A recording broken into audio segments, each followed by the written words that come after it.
সামনের সপ্তাহ থেকে বাবার পরীক্ষা শুরু। এখন কিন্তু বাবাইকেও আমার সাথে সাথে সকাল সকাল তুলে দিই।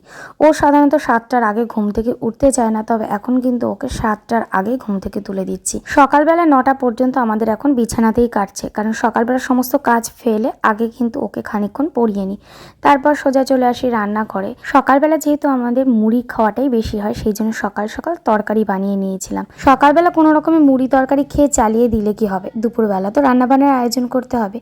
তাই এদিকে ফুলকপি আলু কেটে ভাপাতে বসিয়ে দিয়েছি। ফুলকপি আলু দিয়ে মাছের ঝোল করব, আর এইদিকে শাক ভাজাটাও বসিয়ে দিলাম। আস্তে আস্তে কিন্তু আমি সমস্ত রান্নাবান্নাগুলোই করে নিলাম। আগের দিন কিছুটা লোটে মাছ করেছিলাম, আর কিছুটা লোটে মাছ রয়ে গিয়েছিল। সেই লোটে মাছটাকে বেগুন দিয়ে আজকে করে ফেললাম ঝাল। এইটাও কিন্তু বেশ ভালো লাগে খেতে। সাধারণত বেগুন দিয়ে আলু দিয়ে এইভাবে লোটে মাছ খেতে আমার বড্ড ভালো লাগে। বানিয়ে ফেললাম লোটে মাছের ঝাল, ফুলকপি আলু দিয়ে বাটা মাছের ঝোল, শাক ভাজা, আর বানিয়েছিলাম পেঁপে ভাতে। আজকে দুপুরবেলা কিন্তু আমাদের বেশ ভালোই আয়োজন হয়েছিল, তো ডালও বানিয়েছিলাম, যেটা ছাড়া আমাদের প্রত্যেকটা দিন কিন্তু অসম্পূর্ণ।